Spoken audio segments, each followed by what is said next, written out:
close, so why don't we get started? Thanks for coming to this session. So, first of all, no slides.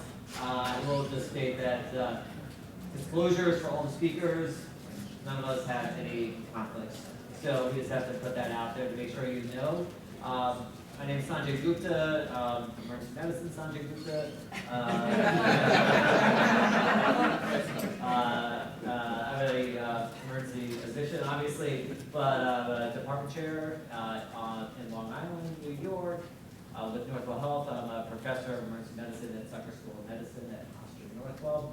So this group kind of came together via SAEM. We had all submitted kind of separate didactics with the same sort of theme. So we have all at some level enjoyed a really robust and long career in emergency medicine. But I think the one unifying force with all of us is that we've all kind of not gone this way. You know, it's been a lot of this. But in that process of getting to where we are now, it wasn't just a goal stating, but it was also a state of how do we expand what we do? How do we stay agile? How do we stay relevant? You know, and how do we stay engaged? I think is probably the most important thing and part of that discussion. So part of the panel is going to be just describing all of our own journeys. We're not going to bore you. Everyone's got a time limit. We're going to keep it to it.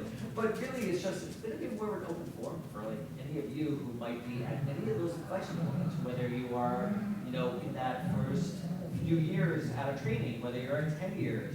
I'm about to hit my third decade in emergency medicine, and I'm honestly personally struggling a little bit. I'm like, what do I do for the next 10? You know, and I've done this for the prior 20. So that's what we're here for, and that's what we're kind of here to help you navigate if that's what you want, or you know, any other needs that you may have. So, you know, with that, why don't we get started? Let's kind of go in order. Actually, why don't I just finish up for me? So, I said I'm an emergency physician in 20 years. So for those 20 years, I've been core faculty at 3 different residency programs. I've actually helped found 2 different residency programs in that process. I'm a wilderness medicine doctor. I don't know what that means either, but somehow I got promoted to professor by that. I was actually with a group of 2 other people, started wilderness medicine at some level with SAEM back in about 2011. But I'm also, a few years ago, I work in a place that has a lot of addiction needs and a lot of overdoses, greater than our nationwide statistics. So I'm actually boarded in addiction medicine now. And you know, I kind of take this pathway every year of how do I challenge myself to grow. So I always pick a new thing every year. Hopefully it's something that's related to what I do with work. But this year I have 2 things going on. I'm learning German. I don't know why, because that's just me personally. But 2 is my goal this year, by the end of the year, is to be a Six Sigma Black Belt, because I had done a research fellowship at some point and was core faculty and was a research faculty. But process improvement science as a chair and knowing that, being expert in that, is actually really helpful as we just go and decide to make changes in the department, especially when you are challenged with going, look, it's working fine the way we're doing it. How do you promote change? It's like offering data to people who understand this, physicians or scientists. So by you know, kind of using that pathway, that's like my goal this year. So every year I take some sort of agile space to weed through. So that's it this year. I'm gonna sit down and let Ray go. Thanks, Sanjay. Yeah, what I think I'll do is, if everybody's okay with that, is I'll just introduce myself and then I'll just pass the mic and we can all introduce ourselves and then we can kind of tell our stories. I think that way you kind of get to know a little bit about who we are. So my name's Ray Johnson. I finished my residency in 1985. I'm currently the ABEM president.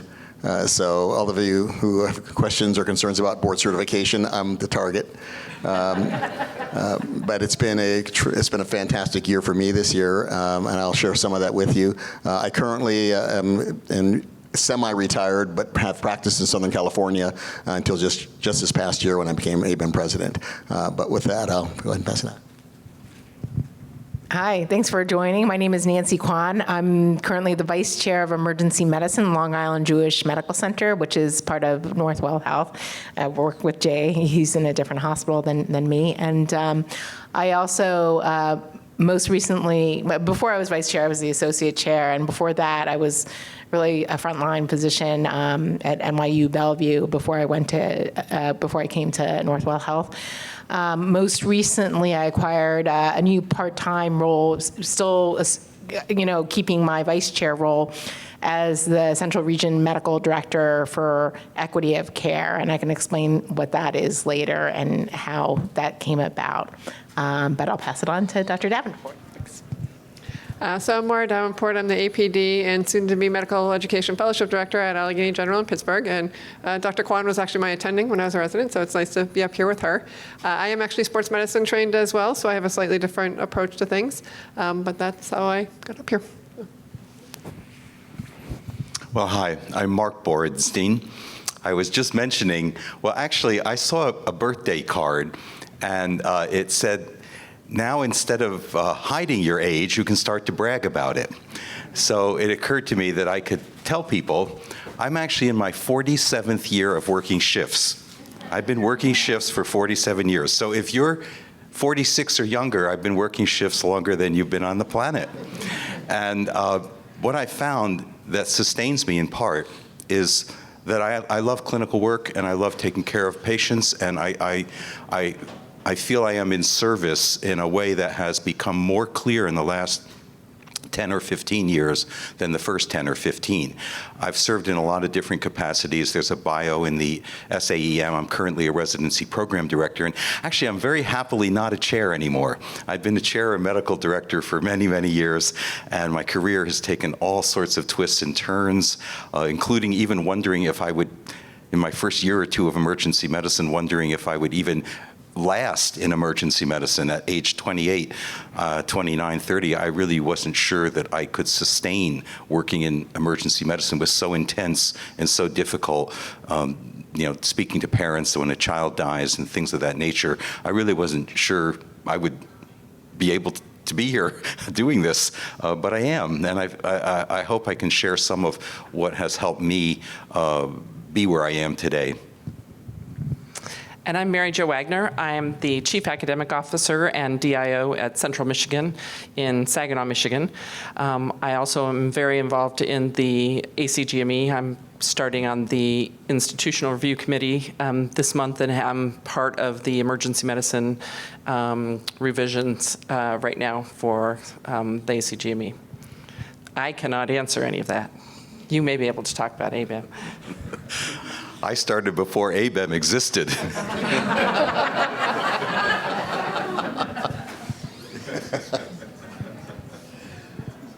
I guess I'll start, huh? Okay, so I am a community physician. So I did spend 2 years in academics, and I'll talk a little bit about that. But for the first 10 years after I finished my residency, I went and practiced in Knife and Gun Club area in Southern California as a community doc. I will tell you that it was a great experience being an emergency physician in those days. I mean, it was truly just as you remember seeing all the old TV shows with emergency, where ramparts would bring the gunshot wound to the chest to the ED, and I've cracked some chests and I've done some crikes. And it was truly the heyday, I have to say, of general practice of emergency medicine. Before I did my emergency medicine residency, I also did a residency in pediatrics. But then I saw the light. During my third year of pediatric residency, I did an elective at Harbor General Hospital, which is where the show Emergency was actually filmed at, by the way. And that rotation sealed the deal for me that I was going to do an emergency medicine residency. Because of my PEDS training, though, I did have the opportunity to kind of not necessarily specialize, but really focus on taking care of children. And that was a great marketing card for me going out into the real world. I will say that throughout most of my career, I've kind of maintained that interest in children. And as a result, I've really had the opportunity to not only lecture locally, but certainly nationally and even internationally on matters related to pediatrics. So how do you stay in the specialty for 35 years almost 40 years for me. I think what happened to me early on was I kind of got bitten by the advocacy bug. And I recall waiting for one of my best friends to come out of a meeting of our California chapter of ASAP, and because obviously I wanted to go drinking with him afterwards. And after meeting him several times after the meeting, one of the members of the board of directors approached me and says, "Why don't you run for the board, since you're here all the time?" And so eventually I did run for the board of California ASAP and was elected to the board. During that time, when I was ascending in the leadership, at that time there was a national movement to really begin to develop improved care for children in the emergency department. And various states were looking at legislation to create advisory groups to state legislatures on how do you improve the care for children. And it dawned on me at one time that even though I could take care of children individually in the emergency department, if I could pass a piece of legislation that would raise the bar at every emergency department, then I could have a greater impact on taking care of children. And so using some model legislation that had been developed by the American Academy of Pediatrics, I went ahead and two other individuals and myself had way too much wine one night, and we said, well, we could do this. So we basically wrote in legislation. The very next week, we found a legislator to actually carry the legislation. And with that, we actually testified in front of various committees at the state legislature. And lo and behold, in 1996, the bill passed. And so it not only established an advisory group to the state, but it really has done everything I thought it would, which is how do you improve the care for kids on a global population-based level. That basically catapulted me into national stardom as well, if I could say that. I ended up running for the National ASAP Board, continued with my advocacy spirit there, and had a chance to testify in front of Congress on issues related to emergency medicine. I did end up going on to become chairman of the board, and I will tell you that during all that time, despite what you might say about the current state of politics, it was still very, very exciting and very interesting to be able to be on both sides of the aisle in order to see change happening in healthcare. There were a lot of things that were going on in emergency medicine and healthcare during those days. EMTALA, working on ways to get funding for physicians who provide care, making it an essential public service. I mean, there are a tremendous amount of efforts that we engaged in. Many of you remember the report card that came out on looking at states and the state of emergency care. That happened during my time on the board. And I would have to say that it kept me young. It kept me healthy, running around and doing things, keep me out of trouble too. But I think that was really probably the highlight of my career, to be able to do that. And I would say that after I finished my time on the board, I felt like maybe Sanjay did, what am I going to do now? I kind of done everything that I really wanted to focus on. So I went to Europe and got my MBA. So I went to France, spent a year getting an MBA on looking at comparative healthcare systems across Europe. Got to travel around a lot of different countries, learn a little French. I learned how to drink great French wine. It was really fun. I had gotten married just before that. My wife was really happy with the fact that I got to go to France and she didn't. But she did join me for several trips, and that was great fun too. So after I finished my MBA, I did come back and moved down to Southern California and basically practiced there during that time. I would say that one of the greatest things that happened to me during my career was a fellow colleague tapped me on the shoulder one day and said, "Would you like to become an oral board examiner for ABEM?" And I said, "Well, I don't know what that's about, but I would certainly give it a try." And that was about 40 ABEM oral exams ago. And as a result, I ended up ultimately being elected to be on the board of directors for ABEM, and as I mentioned, currently serve as the ABEM president. I will tell you that this has truly been the epitome of my career. It's been phenomenal being able to go around all the different professional societies talking about what obviously many of you heard about, which is the new certifying exam that's going to be coming up in probably 2026. I think setting the highest standard for the specialty is probably the most important thing you can do. Volunteering keeps you young, and I think giving back to the specialty is really important. And I would tell you that I would, if I could, do it all over again. Patients matter. I think that's where our focus is, but doing the best we can to take care of our patients is even more important to me. One of my favorite movies is Top Gun Maverick, and the reason why I like that, probably like the original Top Gun too, is because it's all about really setting a standard, which is being the best of the best. And I've always looked at emergency medicine and emergency medicine trained physicians as being the best of the best in the House of Medicine. Every day when I deal with ABEM issues, I make it very clear to the House of Medicine that I think this specialty is the best one, and we are the best of the best, and we can do whatever we would like. Finally, I will close with the idea that one of the exciting things I see happening in the future for the specialty is that we have been creating subspecialties in emergency medicine. And when you look at issues like longevity in the specialty, what are ways that we can do that, whether it's via sports medicine. We just hatched a administrative fellowship that's going to be given its first exam this fall. We're looking at focused practice designations in the area of emergency behavioral health. And just this year, emergency medicine became basically the administrative board for disaster medicine. So we are continuing to try and expand, figure out ways to promote longevity and really reduce and remove that attrition rate that we see in the House of Emergency Medicine. So I think it's an exciting time. I wish I were 40 years younger and doing it again, because I think that excitement's going to be even more exciting going into the future. Thank you. That's a hard act to follow. And I give you a lot of credit because ABEM, I just did my first stint of 3 years for ABEM, and it's a lot of work. And I'm sure some of you have been examiners as well.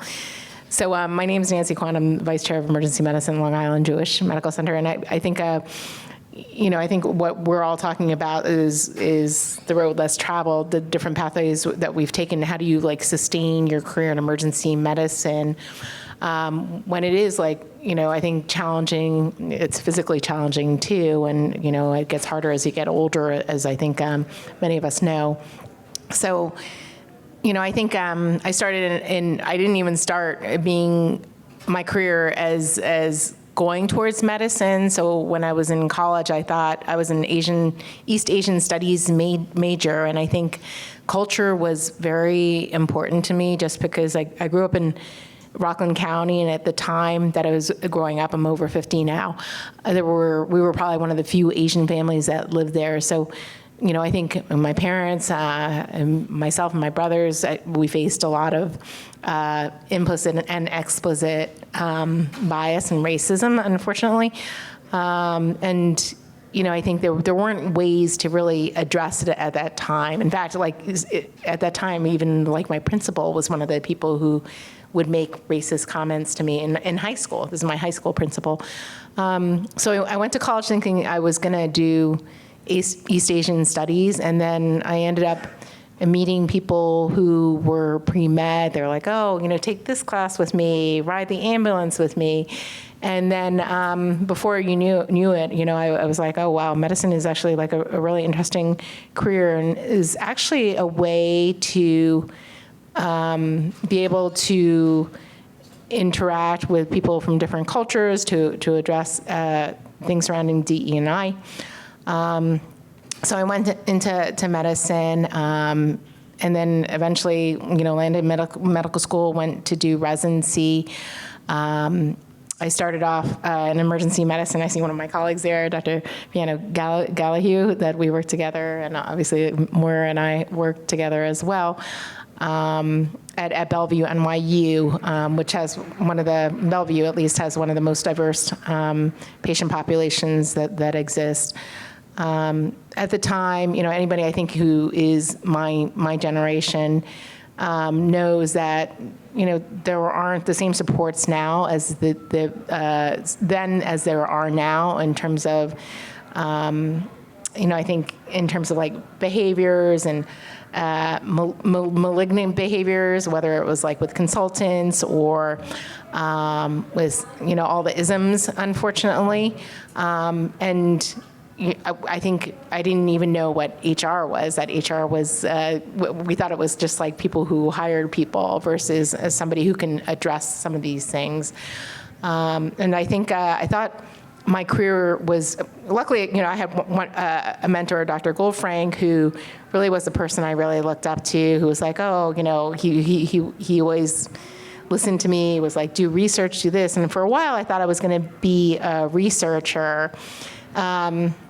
And for many years, I thought I was doing research when, in fact, I enjoyed research. I was doing a lot of abstracts, but none of them were really turning into papers or grants. But I thought I was doing research. And I think at the time, we Dr. Goldfrank was a mentor to everybody, but, I think our program didn't have a lot of, mentors, unfortunately, as many mentors as were needed.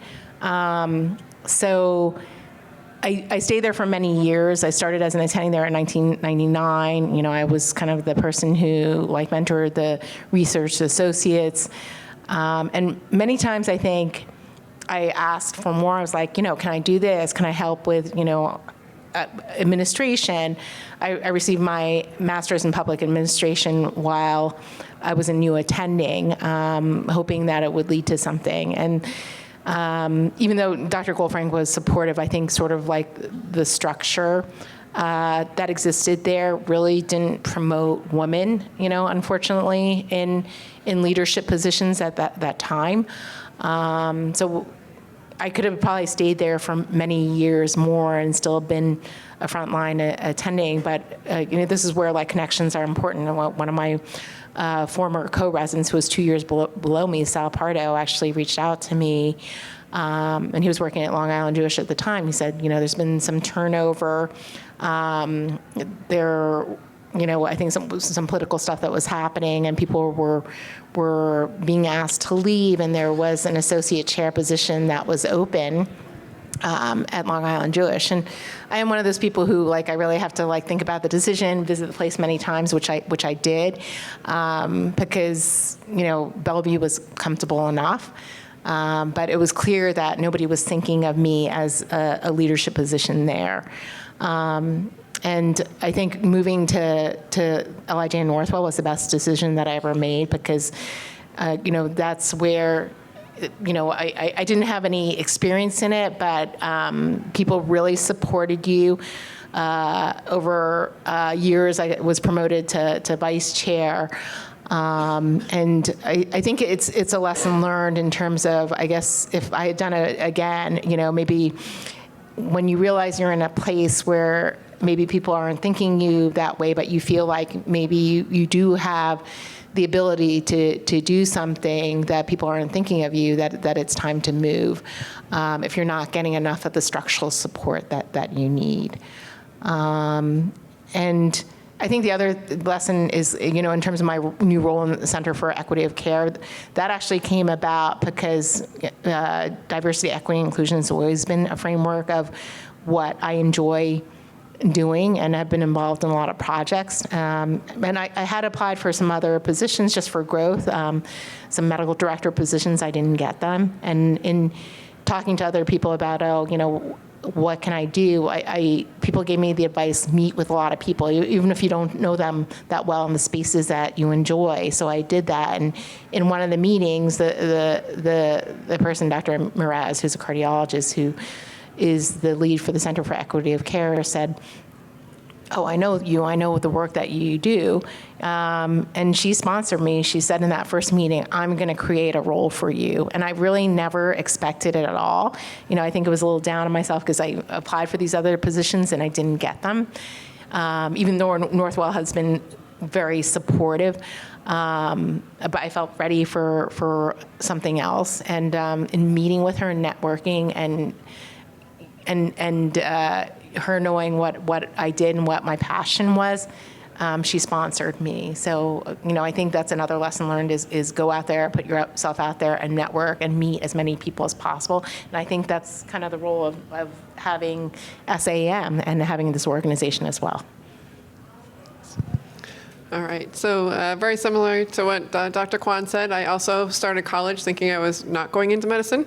I was a journalism major, and not too surprisingly, I wanted to be a sports writer. So I kind of always had that little bit of, I want to be different, I want to be the female sports reporter covering the professional teams. I want to do, as it turns out, go into sports medicine after having a summer job after my freshman year. And things also, like Nancy said, Dr. Goldfrank was a great mentor. He said flat out to me, he said, I don't know anybody in emergency medicine who's done sports medicine, but if that's something you're interested in, we can make it happen. And he did. He helped me set up electives as a resident and really helped me get a fellowship, so I'm very grateful for that. But then, like she was saying, there wasn't a lot of room at NYU and Bellevue to really practice that specialty. So then I did go to Pittsburgh, and I had joint appointment with orthopedics and emergency medicine, and things were going really well until the hospital decided to make some political changes, and I no longer work with orthopedics. And at first I went through the various stages of grieving, and pretty much every one of them. I was very angry for a while, I was bitter, I was in denial. I had never really been fired from anything before in my life, so this was a very big professional hurdle, and I didn't really know what was coming next. So after a little bit of introspection and some reflection and talking with family and friends, I actually continued to do sports medicine, and I just stayed true to what I had always done. I was not the basketball player despite my size. I was a runner in high school and college. I still run. So I reached out to USA Track and Field, and they were definitely looking for medical help. So now I get to go to various meets around the world and take care of Olympians, which is kind of fun. I literally am trackside, which is another really nice perspective. My son has met more Olympians than he probably can count at this point, because I drag him along with me because it's kind of fun to do that with him. But I've really also embraced it. I still run, but I also do CrossFit. So I found a local CrossFit facility that was looking for some medical help. So we have a competitive team. They have a whole set of problems in terms of injuries that way. They also use a lot of supplements. So sports toxicology is a real subject. Anybody who's still a resident, pay attention in talks, because those testing things come up constantly when I'm working with the team. We host some competitions that I take my residents to, and they just stand there and look like, they're doing what? They're doing a handstand and they're doing a push-up. Like, I don't understand what's going on. So they get to do a lot of event medicine that way, which has been really fun. And then we also started something that I'm really proud of. It's a medically fragile clinic that we take people who are members of the CrossFit facility who face unexpected health problems. So we've had 5 people go through transplants, I think 13 now through chemo, and I develop individual exercise programs for them, ways to monitor them so they can actually hold on to some semblance of their identity while they're going through some actually horrific medical conditions. So it's been a really fun way to apply sports medicine and to give back to the community, like Dr. Johnson was saying. I think the take-home point from my experience has been stay true to what your interests are.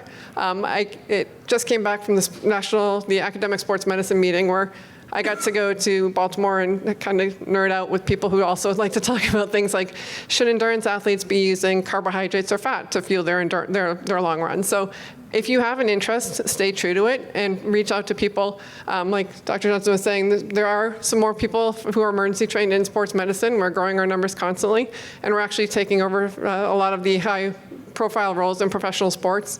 The NFL Players Association physician is emergency trained. The head of the NFL safety protocols, the NBA safety protocols rather, is an emergency physician. And there are quite a few of us that are working for the U.S. Olympic Committee. So if it's something that you really are interested in, stay true to it. There are ways to make it happen. You just have to give yourself that credit, and don't be afraid to reach out to people. And like Dr. Kwan was saying, SAEM is a great place to do that. So yeah, definitely, if it's an interest and you can use it professionally, then absolutely go with it. Okay, I don't have any slides, but I did take a couple notes on my phone because I'm in the 21st century. Because I was thinking, what could I possibly say that could be of help or value to you as you pursue your own career interests? And, I've been through a lot of changes over the course of my career, some tragic, some joyous. There's been suicide. There's been, I have a son who spent 7 to 8 weeks in a coma on a ventilator in the ICU after a car accident. And you don't recover from that like the way it looks on TV. It doesn't happen that way. And I've had 2 major jobs disappear through mergers, completely blindsided, losing jobs that I thought were going to be my lifelong career. Turned out not to be the case. And I was thinking, what could I really say? Well, one is create a vision. If you don't have a way to verbalize as yet what you feel your purpose is, work on that. I didn't have a way to articulate that when I was 28 to 30, but by about 40, 42, 43, I began to find the words to express my purpose in the world, and particularly in the world of medicine. It's actually to enhance the well-being of people and keep and to leave everybody with an experience of being valued. That's actually my mission, to enhance the well-being of people and have each and every person leave an experience of being valued. Now, within that, I might do a chest tube or intubate somebody, but my job's not limited to that, because there isn't a person, whether it's a nurse, a tech, whoever it might be, that I strive to have that person leave an experience of being valued out of having spent some time around me. So whenever I go to my job, there's a job I can do. Nothing is too small, nothing, it doesn't matter who you are, where you came from, what your background is. It doesn't matter if you don't have a medically serious, problem. I don't look at it like you're not worthy of my wonderful skills that, I've built up over the years. So I think creating a vision really matters. Connecting you to a bigger purpose, something beyond yourself that can take your mind off yourself, actually, and all the little things that happen from day to day. Like, I'm not the computer's breaking down. It happens, the printer breaks down, but I am not who I am. My being, like who is giving me life, is not the computers. So yeah, I think it's important to find that. I think it's important to nurture your spirit, whatever that is for you. Hobbies, joys, family, friends, music, whatever it is, trekking, keep that in your life. Challenge your mind. You've heard how people are doing that. Challenge your mind always. Someone once said to me, I don't know where it came from, do not develop hardening of the attitudes. Because when I was in medical school, it was called hardening of the arteries, which was atherosclerotic, and I went to postmortems, and the arteries actually were calcific and hardened. And they said, do not grow up and become hardening of the attitudes. Keep an open mind, learn, keep fresh, challenge your mind. And what I call, and I think anyone who looks into finance, you'll be often advised when you're creating your financial future to diversify your financial portfolio, diversify your work portfolio. You've heard how people do that, take on new things, have an open mind. In the early part of your career, say yes. Be a yes person. Later on, you can say no when you're too busy. But take on jobs that maybe nobody wants and solve them, problems that people don't want. And be willing to go where the work is needed. When I lost my job, I was devastated. But I said to my sister, I was in tears, I'm devastated. She said, take this new thing. She said, they haven't met you yet. And it just stuck with me like a cord, oh my God, I'm needed somewhere else. Go where you're needed, because if you're true to your purpose, that's needed somewhere. Be willing to give up something to get, to go to something else. Leap and the net will appear, is a phrase from Zen, I think, or Buddhism. And then a couple other just practical things. To the extent you can, as you progress in your career, gain control of your schedule. The more you have some control over your schedule, especially, in emergency medicine, you'll have some control over your life. And build and maintain financial independence, because a lot of people are caught up in finances in a way that they're living beyond their means, their possessions, own them, run them. You've got to work that extra shift because you've got to pay off this or do that. The more you have financial freedom, and that doesn't mean you have to be, a zillionaire, but the more you have financial freedom within your means, the more freedom you really, truly have. And the other thing is take care of your body. Look, I know illness and injury can happen to anybody out of the blue, happened to my son, but to the extent, you got one body and you want it to last, and emergency medicine is a challenging physical specialty. I stopped working nights about 10 years ago. But I worked nights up through into my 60s, 12 hours, 7 p.m. to 7 a.m. I did all the shifts. I still work a fair number of shifts, as my colleagues will attest to, and I put myself in the thick of it on purpose. I want to be where the action is happening. I purposely pick 3 to 11 on Monday. I ask for that shift. And so and when I can't do that work anymore, I'll find something else to do, whether it's teaching, I don't know what, but those are sort of the pearls that I kind of came up with to suggest don't think I left any out, but I think that's basically it, Okay. So interesting, as I was trying to think of sort of one theme, it really was what a lot of us have talked about also, not so much the road less traveled, but actually fixing the problems that are in front of you and then sharing them. Because I started in a small institution. It's funny because I moved every other year from the time I was in 4th grade, and so I always thought I would have a lot of movement in my career, and I've stayed at the same place now for about 30 years, which was not what I thought would happen to me. But in fact, I really became well known and advanced my career by fixing my own institution's problems every time. I know half of academic medicine thinks of me as the place where every resident is on remediation or being dismissed, because I would tell people how I did something about that and would help share with that. In a similar manner, I got involved in simulation because we didn't have the finances to get all of the fancy things that some of the other places had. And so I had to figure out how to teach people in using the same sort of manner, but with laundry baskets and Play-Doh and things like that I did.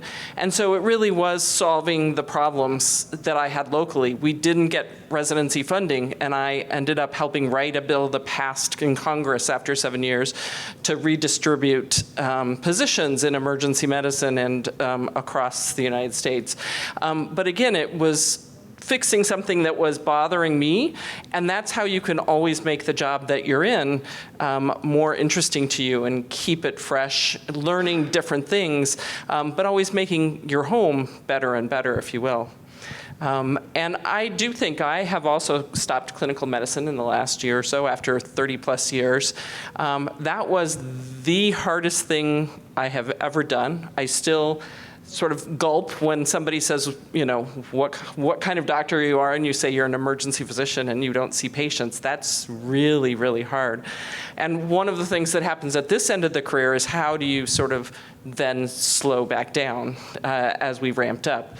And it's something for everybody to think about, and I don't have the solution for that yet. All right, we're going to turn the rest of this time over to you guys. But I think some universal themes here are intent, purpose, interest, and doing right by others based on everyone's individual experience. So questions for the esteemed panel? All right, perfect. I'll give you the mic. My name's Ramana Feezer. I'm from Virginia Commonwealth University. And many of you talked about jobs disappearing, being fired, applying for things and not getting them. I was wondering if you can share pearls for how you were vulnerable and had the courage and like protections for your ego to kind of keep moving forward. Well, I'd just like to say something about that, because I've lost many jobs and I've not been hired. And by the way, as you get older, there is ageism. Like, I didn't realize that until I was about 55 to 60. There is ageism. Jobs that I was looking to come back from. I was professor, chair, and founding program director at the University of Missouri School of Medicine. I built that department up totally. Hired like 25 people, started pediatric emergency, all of it. And I wanted to relocate because my family was back in New York. And I wanted to tell you, it was extremely difficult to get a job. Really difficult. So what you have to do is be resilient, and I think of the members of my family who are in acting and things like that, in theater. You have to be willing to just not take it personally. I mean, if you are trying out for a part, as an actor or a musician, I don't know how many times those people get no's, but you have to bring yourself back to the work. And I was devastated when my job disappeared at the University of Connecticut. I thought I was going to spend my entire career there. And it disappeared, and I was completely blindsided. And I was about 40-something years old. But I think if you others may have other perspectives, but I think if you're willing to just get back up, fall down. Buddha said fall down, 8 times, get back up 9, or whatever it is. It's, there's a whole, Mike Tyson said it too. I mean, Buddha, Mike, but I mean, you have to have some resiliency. And I'll just say one other thing, and maybe I don't know if this that built in my character or not, but I faced a lot of prejudice, a lot of bullying, all kinds of stuff. You got to pick yourself up and keep moving. I'm not saying that I don't condone it, but it happened, and I had to find a way. I'd say when those situations do come up, give yourself time to process it. Don't jump back in right away, but definitely, like I said, I went through the various stages of grieving, and by the end I was ready and I knew that there was something I could do, and it's just, you kind of need that break to recover and to get yourself mentally prepared, because if you just start applying to multiple things right away, your heart's not in it and you're not really looking for the right thing. So I think you do need to give yourself that time to process everything and then let yourself think and figure out what really is the next best step for you.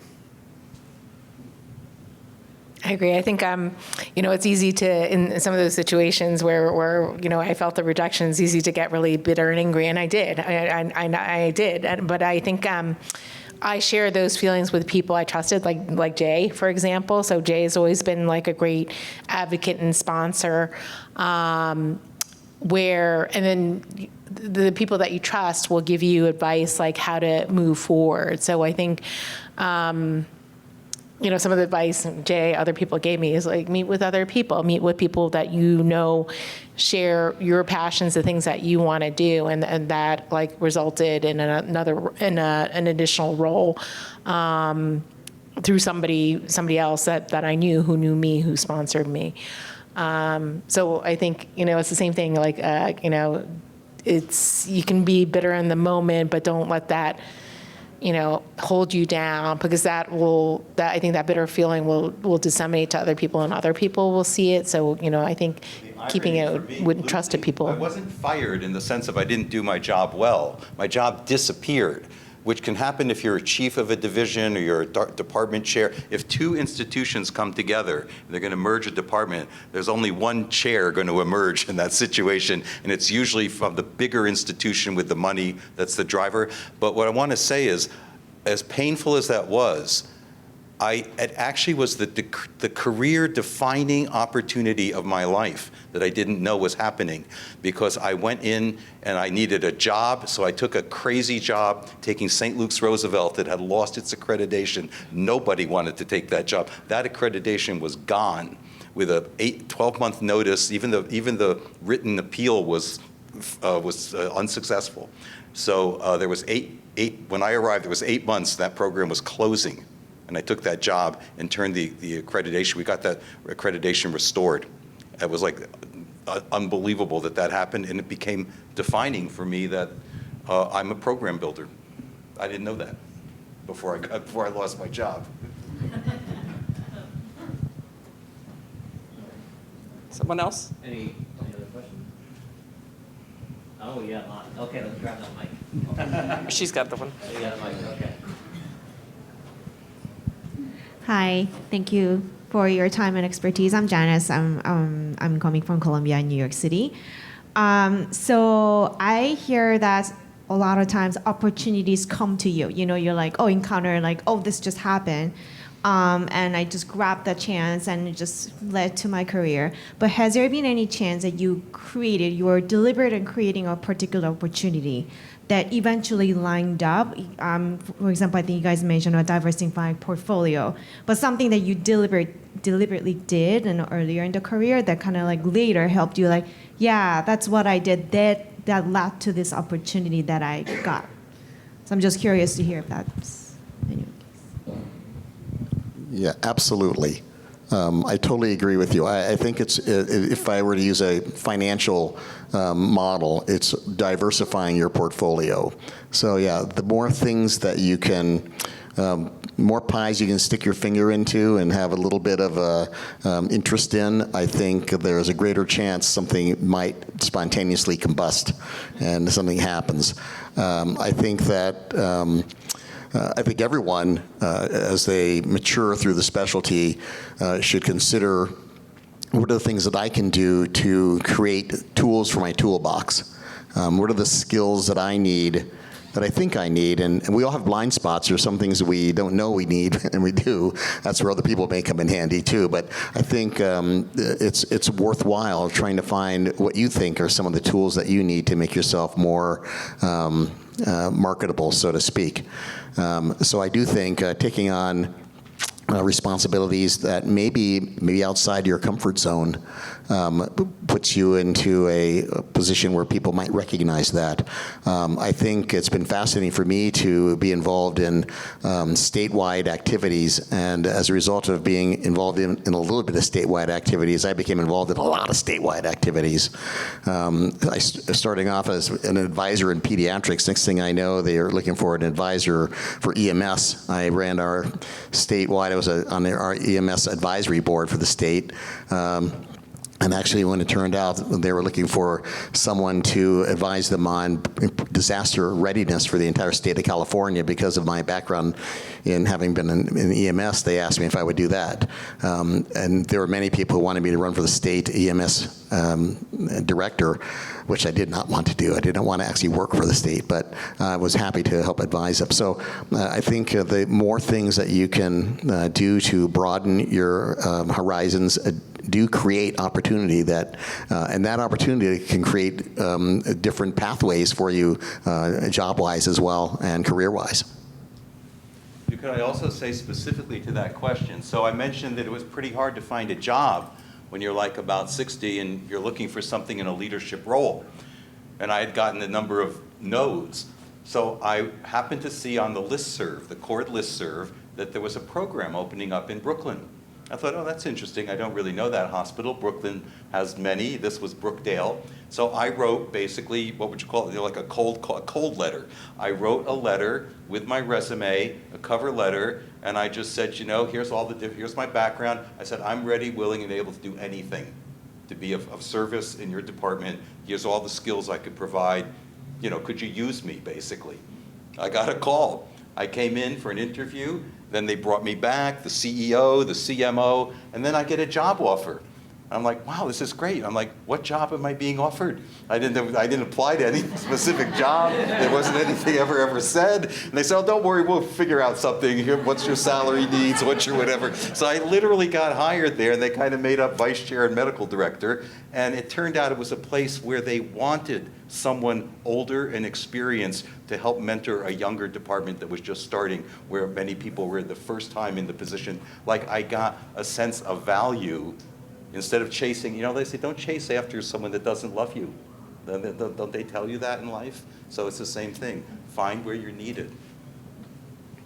Yeah, I think one of the toughest things to break in any workplace is status quo bias. We've all seen this, right? Things are chugging along, it's fine.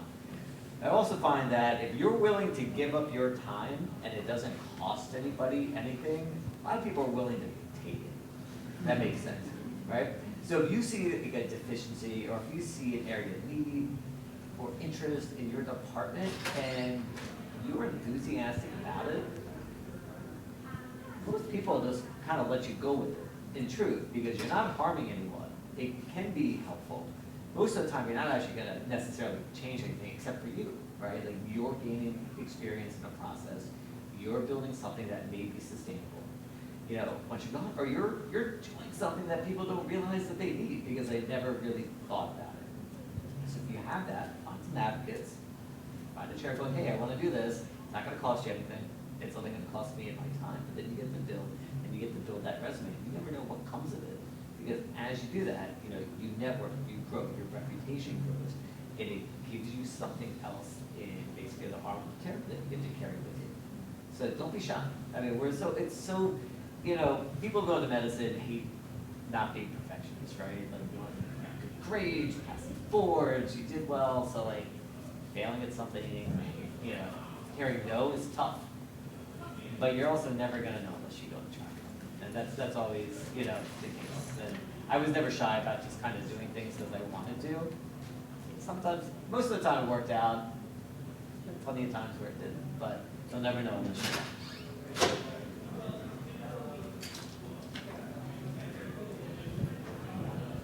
I guess I'm reflecting a little bit on my own career, because I was joking with someone last night that I am not the model of an academic success story, because when I started, I was told, find your niche and stick with your niche.